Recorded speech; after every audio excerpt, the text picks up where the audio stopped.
Bom dia, pessoal! Olá! Espero que esteja todo mundo bem. Espero que logo, logo nós possamos nos encontrar novamente.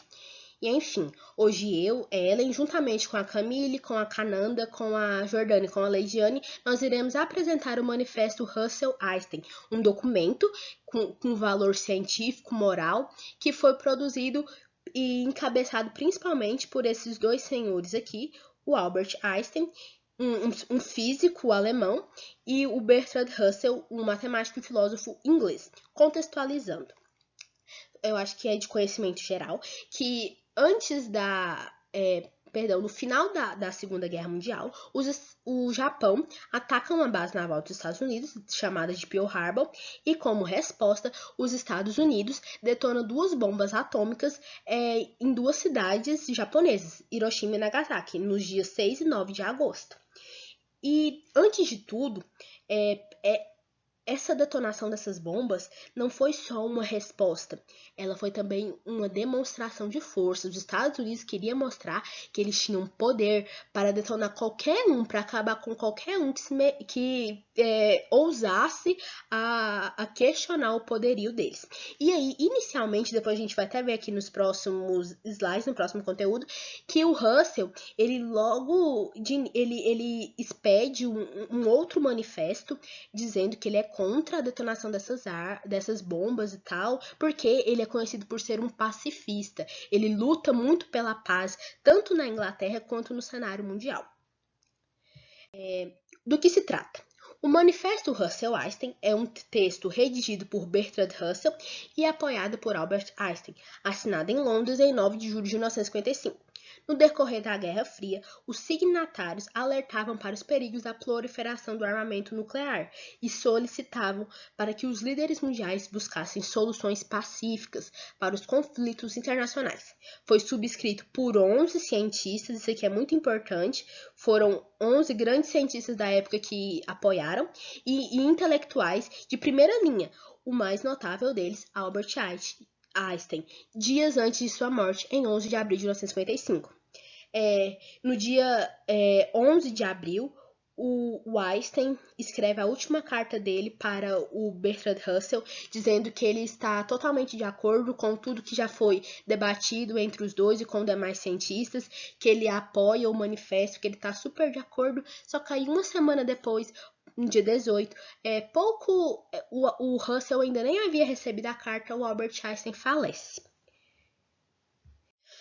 O manifesto. O manifesto foi divulgado numa conferência de imprensa no Caston Hall, em Londres, presidida por Joseph Rothblatt. Esse carinha aqui, a gente vai falar muito dele posteriormente, porque ele não foi um dos encabeçadores inicialmente, mas ele teve um papel muito grande.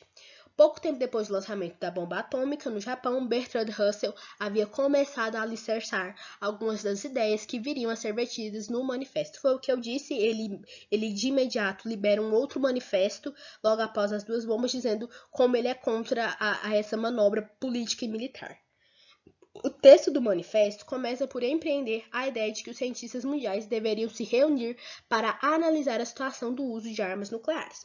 Na situação dramática em que se encontra, isso aqui é um trecho do manifesto, na situação dramática em que se encontra a humanidade, achamos que os cientistas deveriam se reunir em conferência para analisar conjuntamente a extensão dos perigos criados pelo desenvolvimento de armas de destruição maciça e examinar um projeto de resolução. Eles querem uma resposta, uma solução para os problemas. Eles vão expor nesse manifesto que soluções pacíficas para o mundo, que nem tudo precisa ser à base de violência. Enfim, voltando aqui para o Joseph Rothblatt. Ele trabalhava para os Estados Unidos, numa época que, ainda já no finzinho da Segunda Guerra, que os Estados Unidos estão começando a desenvolver a bomba de hidrogênio, a bomba H. Até hoje, essa é a bomba mais perigosa. Ela tem 1000 vezes a força, o poder das bombas de Hiroshima e Nagasaki. Então, ele tá trabalhando, mas ele acaba descobrindo que essas bombas estão sendo feitas para bombardear a Alemanha, que já estava totalmente destruída. Não havia necessidade disso. Então, por um conflito moral dele, ele decide abandonar o projeto. Se chama Projeto Manhattan, que é o projeto para construir essa bomba. E aí, o mundo começa a saber que está se desenvolvendo essa bomba super perigosa. Aí começa ainda mais a comunicação do Russell e do Einstein. Como a gente sabe, o mundo naquela época era bipolarizado, né? A parte socialista e a parte capitalista. Ficou feinho, mas é só para ilustrar.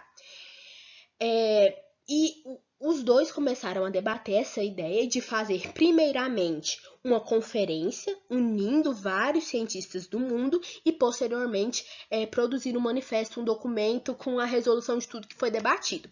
E eles queriam, foi uma sacada muito grande dos dois, que pessoas dos dois lados, tanto do lado comunista quanto do lado capitalista, participassem para mostrar que o manifesto tinha um caráter universal, não tinha ideologia, era um posicionamento de ambos os lados. Enfim, só que como a gente viu no slide anterior, enquanto ainda estava nessa fase de trocar cartas, do Russell correr atrás de pessoas para se unir, de fazer uma conferência, o Albert Einstein morre. E aí, o manifesto já estava quase pronto, mas seria divulgado posteriormente. Só que aí, com a morte do Einstein, tem a necessidade de se divulgar o mais rápido possível o manifesto. E assim é feito. A morte dele, de certa forma, serve para ser uma apresentação, uma propaganda, porque foi o último trabalho dele, foi esse manifesto. E aí tem grande repercussão no cenário mundial, e aí 11 cientistas, como foi dito, assinam. O Einstein não tem a chance, né, como ele faleceu, de assinar realmente, mas ele participou ativamente. E aí, esse cara aqui, o Joseph Rotblat, como ele trabalhou dentro do projeto da bomba, ele tinha um conhecimento muito grande. E aí, posteriormente, a publicação do manifesto, defendendo as posições dele, divulgando quão perigoso era para o mundo todo a bomba de hidrogênio e demais os arsenais nucleares, como está falando aqui, de destruição maciça. Ele vai depois ser o presidente, como a gente vai ver aqui nos próximos slides, inicialmente foi só uma e acontece até hoje, que são as conferências de Pugwash. Pugwash é uma cidade no Canadá, e aqui, como eu não vou ler tudo, mas aqui fala que em 1957, em Pugwash, no Canadá, o Joseph Rotblat e o Bertrand Russell, o Einstein já havia morrido, eles vão presidir a primeira conferência, que ela é um desdobramento do manifesto, é o grande desdobramento do manifesto, que são conferências que essa é a primeira, e até hoje, eu acho que a última foi em 2017, são conferências que discutem o perigo nuclear no mundo. Gente, isso é uma coisa super atual. Vocês sabem a Coreia do Norte? Aquele país pequenininho lá da Ásia? Pois é, aquele país é um país extremamente pobre. As pessoas não têm energia elétrica em casa. Pesquisem depois o mapa da Ásia durante a noite, se não me engano. Tem um buraco preto dentro do continente. Esse buraquinho preto é a Coreia do Norte, porque as pessoas não têm energia elétrica. Mas por que todo mundo respeita esse país, sempre vive em rivalidade, uma tensão com os Estados Unidos? Porque é um país que tem armamento nuclear e possivelmente bomba de hidrogênio. Eles têm capacidade para produzir. Então, é um super risco, mesmo sendo um país pobre. Então, é uma coisa super atual. Por isso que essas conferências continuam até hoje. E a temática era tão forte que o Russell e o Einstein, pouco antes do Einstein morrer, ele e o Russell fazem um desabafo, que se eles pudessem renascer, eles não queriam ser cientistas mais, eles queriam ser artesãos, porque eles não aguentam ver todo o conhecimento que o Einstein, ele produziu, sabe aquela equação E igual a mc ao quadrado, energia igual a massa? Aquela equação foi a base para construir as bombas, porque o que ela diz, trocando em miúdos, é que toda forma de matéria, a bomba é uma matéria, pode ser convertida em energia, que é isso que a bomba faz. A matéria, quando detonada, se transforma numa grande forma de energia. E o Einstein se sentiu muito mal com isso. A gente pode fazer até mesmo um paralelo com o Santos Dumont, aquele cara aqui do Brasil, Alberto Santos Dumont, que em 1906 ele criou o avião. Ele criou em 1906 e em 1914 a 1918 ocorre a Primeira Guerra Mundial e ele entra em quase que depressão porque ele vê o projeto dele que ele gastou tanto suor, tanto empenho, tanto estudo sendo usado para matar vidas. E ele entra em depressão, da mesma forma que o Einstein se sentiu muito mal em ver os projetos dele serem usados para fins tão obscuros.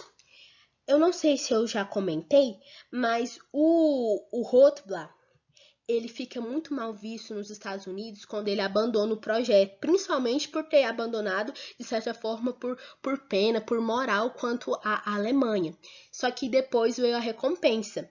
Tanto essas conferências perduram até hoje, quanto aqui, como está dizendo nesse trecho, em 1995, ele vai ganhar o Prêmio Nobel da Paz, o Nobel da Paz, o auge, por ele ter lutado, ele ter ido de acordo com o que a moral dele pregava. Vamos ler aqui o trechinho do prêmio?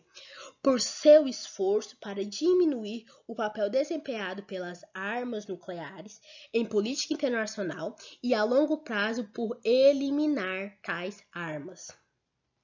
Então, eu acho que o grande ensinamento desse manifesto e da luta do Rothbard, do Einstein, o Einstein que era de origem judaica, que teve que fugir da Alemanha durante a guerra para não ser morto, o Russell que era um pacifista, a grande mensagem deles aqui, sem dúvida alguma, o conhecimento é a maior arma que os homens têm, é o conhecimento. O que importa é a forma como eles usam esse conhecimento, que pode ser usado tanto para o bem quanto para o mal.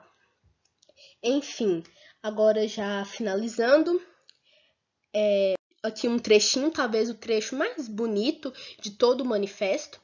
Esta sombria perspectiva da raça humana está além de qualquer precedente. A humanidade encontra-se perante uma clara escolha. Ou adquirimos um pouco de sensatez, ou iremos todos perecer.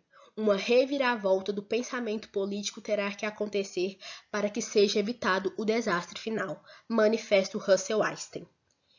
Então, eu acho que essa é a mensagem, que o conhecimento está à disposição de todos, mas que ele deve ser usado aqui, como se diz, de forma sensata, com sensatez, ou então iremos todos perecer. Já ouviram aquela icônica frase, acredito que é do Einstein, esse senhorzinho aqui muito simpático, que ele não sabia como seria a Terceira Guerra Mundial, mas a quarta ele sabia como seria sobre paus e pedras, porque já não haveria mais nada com que a gente lutar. Se não me engano, essa frase é dele. Aqui, os grandes coautores, né, o Albert Einstein e o Russell, o matemático e filósofo inglês, o Russell, a bomba aqui, né?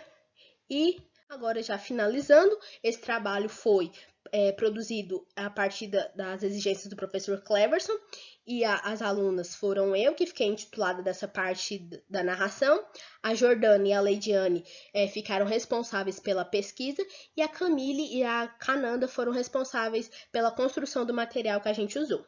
Enfim, espero que tenham aprendido, absorvido os conhecimentos que passa tanto na parte da ciência quanto na parte de humanidade para a gente, e entendido que esse manifesto, as conferências de Pugwash acontecem até hoje, é um tema super atual, que a gente tem que realmente refletir e ter consciência de que a gente precisa sim tomar consciência e atitudes melhores quanto à nossa situação no mundo.